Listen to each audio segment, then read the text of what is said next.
Ya, pemirsa, miris belum selesai kasus korupsi di Badan Gizi. Sekarang aparat negara yang melakukan penyidikan kasus BGN ternyata diduga melakukan tindak pidana korupsi dan pencucian uang senilai 450 triliun rupiah. Lalu seperti apa kasus ini sebenarnya? Untuk membahasnya lebih lanjut telah bergabung bersama kami penasehat Kapolri, Bapak Arianto Sutadi, dan juga mantan Kepala PPATK, Bapak Yunus Hussein. Assalamualaikum Pak Yunus, Pak Arianto, selamat sore. Waalaikumsalam. Waalaikumsalam warahmatullahi wabarakatuh. Terima Pak kasih. Arianto, apa kabar Pak? Ketemu lagi. Baik, terima kasih sudah bergabung bersama kami Pak Arianto dan juga Pak Yunus. Saya ke Pak Arianto dulu, izin ya Pak Yunus ya. Ya Pak Arianto, kalau kita lihat kasus mega korupsi ini Pak, kini ada di wilayah aparatur negara, Kejaksaan Agung dengan keterlibatan Jampitsus ini Febri Ardiansyah, dan kasus BGN yang melibatkan Jenderal juga Bintang 2. Apa tanggapan Anda Pak Arianto? Ya, tanggapan saya itu menunjukkan bahwa korupsi itu justru yang besar-besaran ada di tingkat atas. Gitu ya Pak? Korupsi di tingkat-tingkat bawah kecil-kecilan itu. Makanya ini bagus ini. Yang di tingkat atas yang disentuh sehingga dampaknya kan gede sekali gitu. Itu sementara tanggapan saya kayak gitu. Oke, tapi Pak kalau kita... Ya, kalau kita lihat juga Pak, ini kan ada yang bilang perang bintang nih Pak. Masing-masing saling membuka gitu. Anda melihat analisa seperti ini gimana Pak Arianto? Ya, kalau publik pasti umum aja ya. Melihat itu kayak wayang kan, ngelihat kemarin yang ini pihak sini disikat habis, sekarang sini ganti pemimpinnya juga dibales begitu kan, seakan-akan gitu. Nah, kalau menurut saya tuh ya, itu risiko daripada kehidupan ya Pak ya. Di dalam institusi itu kan ada 3 unsur ya. Ada 3 unsur dari institusi, ada orangnya dan ada fungsinya gitu. Nah kalau ini kebetulan kan yang jadi blunder itu kan pelaksananya, orangnya itu Pak. Kalau institusinya semua bertekad melaksanakan perintah negara gitu ya, semua gitu. Fungsinya juga dipupuk terus supaya bagus. Tetapi manusianya ini yang susah ini Pak untuk supaya bersih semua itu, mulai dari jajaran bawah sampai ke atas. Nah ini memang apalagi kondisi Indonesia kan, dulu saya sama dengan Pak Yunus itu orang daftar KPK ya Pak ya, kita mengatakan korupsi itu kan semua Indonesia itu mulai dari yang kecil sampai ke atasnya koruptif lah gitulah. Itu ya, akibatnya seperti sekarang ini yang terjadi. Baik. Kolektif ya Pak. Dan lagu lama lah Pak Arianto sebenarnya kalau kita lihat ya. Saya ke Pak Yunus. Pak, kalau kita bicara dari sudut pandang TPPU ya, kita tahu ada penemuan uang tunai luar biasa, emasnya juga 74 kilo Pak, kalah Monas cuma 72 kilogram. Kalau kita lihat nih Pak, emas dan uang tunai ini bisa dikategorikan sebagai hasil TPPU kah Pak, atau ya udah jelas sih sebenarnya?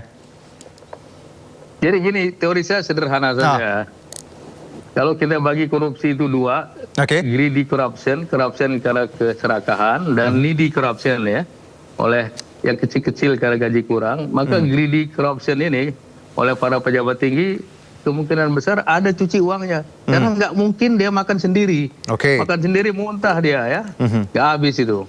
Terus yang kedua, kalau dilihat dari bentuk simpanan hasil kejahatan tadi, kalau memang itu ada hasil kejahatan, uang tunai dan emas.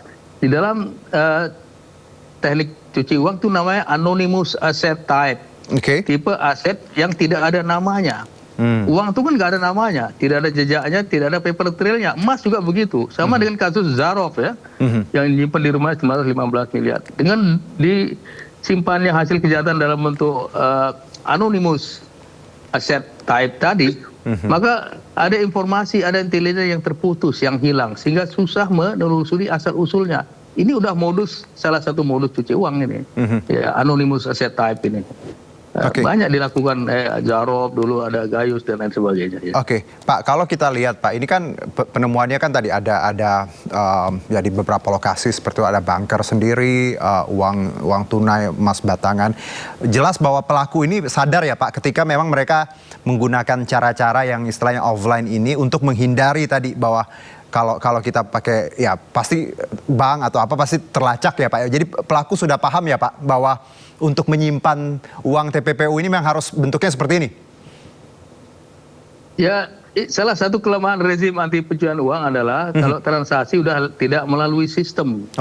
kalau melalui tunai karena dia anonimus tadi, tidak ada catatan, tidak ada paper trail, tidak ada jejaknya, sehingga asal usulnya akan susah untuk ditelusuri.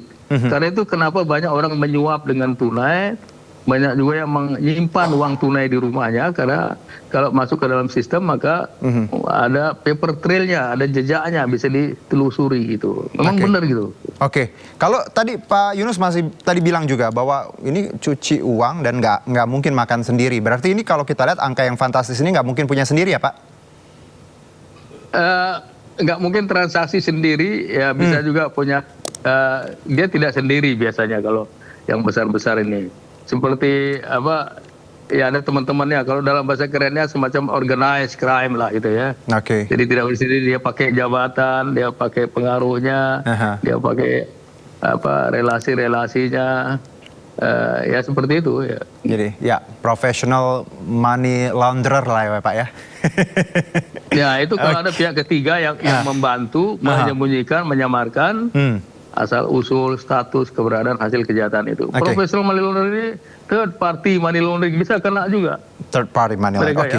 Membantu ini. Ya. Ini juga pasal 4 kenanya. Oke, Pak Arianto, bahwa tadi Pak Yunus juga sepakat bahwa ini tidak bekerja sendiri. Pasti Anda pun menyebut di awal Pak Arianto bahwa ini kolektif ya, dari ini kan ibaratnya atas, pasti di bawah juga bekerja. Menurut Anda seperti apa Pak? Kalau saya dulu, saya punya dalil sendiri ya, dalilnya dalil kampungan itu. Yang namanya korupsi itu Pak itu, yang namanya tindakan korupsi itu Pak itu tidak akan berlangsung apabila tidak terjadi pembiaran daripada para pengawasnya. Itu yang terjadi gitu Pak. Dari manipulasi lah apa, di illegal logging, di perizinan semua itu tidak akan mungkin berlangsung apabila tidak dibiarkan oleh pengawasnya itu sendiri. Pasti ada kerjasama Pak. Antara yang diawasi dengan yang mengawasi. Itu baru bisa berlangsung lama. Sehingga jumlahnya kan banyak itu. Sekarang yang timbunan segitu itu bukan hanya sekali transaksi itu. Itu sudah mesti berbulan-bulan ya. Selama jadi jumlahnya segitu spektakuler gitu. Makanya saya setuju kalau itu cara solusinya ya jangan cuma ditelacak kemudian disita negara tuh. Harusnya semuanya itu Pak disita, diambil langsung apa yang dia kuasai semua itu, walaupun terkait dengan uang yang hasil kejahatan ataupun yang sudah dibelanjakan itu termasuk dikejar itu. Seperti tadi Pak Yunus katakan kan tidak hanya follow the money pakai track dari itu record itu aja, tapi termasuk yang dibelanjakan secara manual itu juga harus bisa dilacak gitu. Barangkali dengan begitu bisa tuntas kita mengembalikan kerugian negara itu. Baik, Pak Yunus, follow the money tadi Pak Arianto juga menyebutkan bahwa ini nggak hanya cuman yang kita sita sekarang, harusnya kita bisa trace gitu. Apalagi kan ya zaman udah canggih ya Pak, bisa kita lihat lah ini uangnya kemana aja. Anda melihat pembuktian seperti ini harus dilakukan atau seperti apa Pak Yunus? Bisa dilakukan. Jadi di negeri Belanda ya, Belgia, Irlandia, Inggris, Malaysia juga ya, negara sipil law dan common law ya. Kita lihat sudah mempraktikkan namanya indirect burden of proof atau alat bukti tidak langsung untuk membuktikan bahwa itu harta kekayaan berasal dari tindak pidana. Misalnya dengan pendekatan yang namanya source and application, melihat sumber income-nya si pelaku, melihat pengeluarannya. Nggak nyambung biasanya itu, timpang. Atau misalnya ada yang namanya net worth analysis, hampir sama juga, melihat kekayaan bersihnya, income-nya berapa, kok pengeluarannya banyak sekali, kok ada flexing, ada hidup-hidup yang agak mewah gitu ya. Jadi bisa dicari dengan indirect evidence ya, dengan inference kalau dalam bahasa konvensi. Disimpulkanlah, seperti dalam kasus Alun Trisambodo, kasus dulu pernah ada kasusnya Bahasim Asifi di Jakarta Selatan, disuruh buktikan oleh hakim, Anda punya duit 60 M ini dari mana duitnya, tolong buktikan. Dia bilang berusaha dengan pengusaha Cina, hakim nggak yakin karena dikaitkan dengan jabatan, dikaitkan dengan SPT pajak, dengan LHKPN, dan transaksinya muter-muter di antara dia saja gitu. Jadi bisa disimpulkan secara indirect, secara tidak langsung bahwa itu ada dugaan kuat itu hasil tindak pidana. Karena itulah penyidik bisa langsung memeriksa pidana asal dan TPPU sekaligus ya. Digabungkan biar hasilnya optimal dan bisa dirampas untuk negara itu. Baik. Nah kalau tadi Pak Arianto kita lihat kan ini di awal juga ada beritanya sebelum kita tayangkan tadi dialog ini, ada penjagaan ketat dari ya TNI seperti itu ya Pak ya, terkait rumah dinas.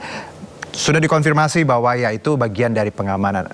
Publik juga melihat bahwa ini ada somehow kayak show of force gitu Pak, pertunjukan kekuatan lah. Bagaimana agar tadi kan ini kan dua institusi yang memang punya marwah untuk menjaga keadilan, tapi Mbok ya jangan dibenturkan ketika memang ada yang salah. Anda melihat ada kritik untuk tadi terkait penjagaan dari pihak lain Pak? Saya nggak bisa jawab ini ya, tapi hanya memberikan saran bisa. Oke. Tapi kalau untuk menjawab ini mestinya ditanyakan pada TNI itu, kenapa dia ngirim ke situ, tujuannya apa, tugasnya apa, dasar hukumnya apa, itu. Saya nggak boleh memberikan penafsiran, karena kalau saya ngasih penafsiran nanti disangkanya saya ngadu domba malah.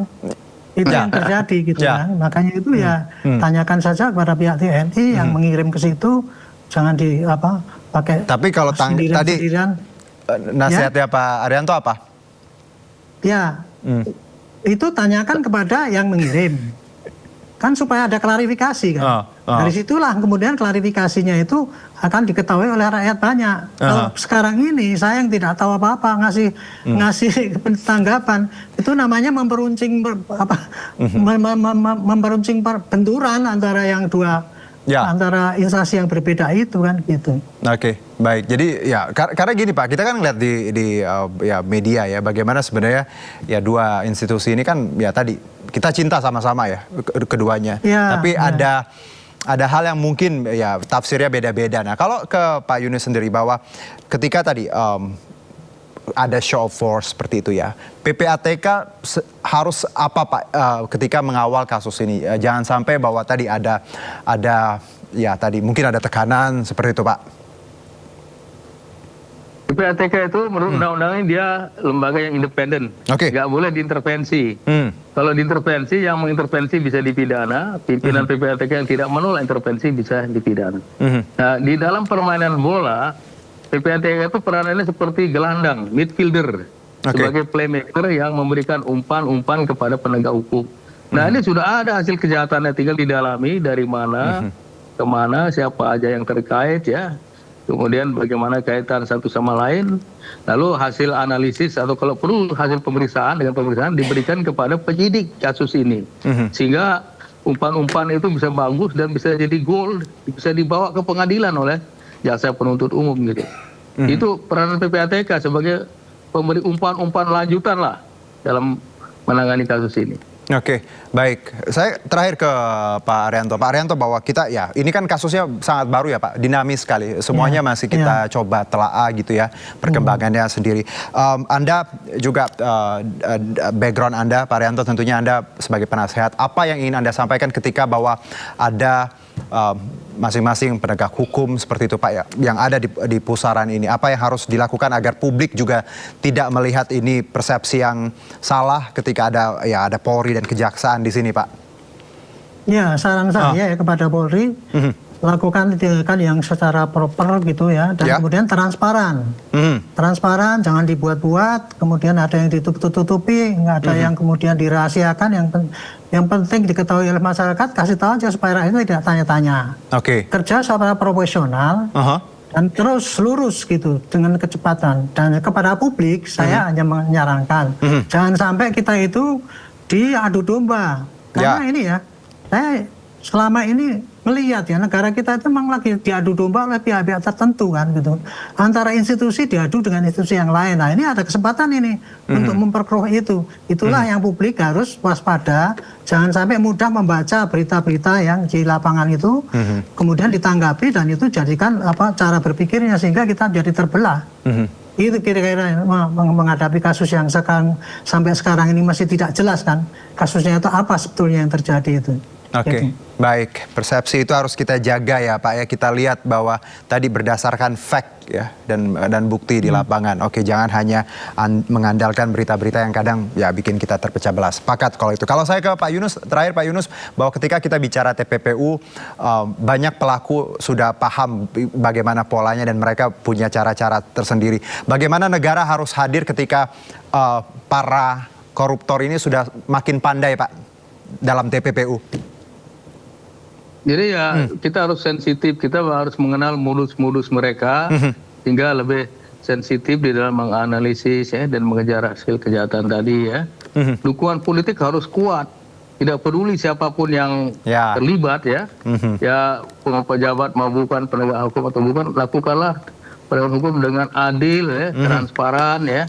Nah, kalau adil dan transparan, masyarakat akan mendukung. Dukungan masyarakat itu sangat diperlukan untuk tegaknya hukum ini sebagai salah satu bentuk social control dari publik, dari civil society. Harus berikan dukungan juga civil society. Makanya harus transparan seperti yang disebut Pak Rianto tadi, Pak Arianto ya. Baik, adil dan transparan ya Pak ya. Baik, terima kasih. Profesional, adil dan transparan. Yes, baik, terima kasih Pak Yunus dan juga Pak Arianto untuk waktunya ya Pak. Sehat-sehat Pak. Terima kasih banyak. Terima kasih. Sehat. Sore, Pak Yunus. Baik-baik semua. Ayo sore. Arianto.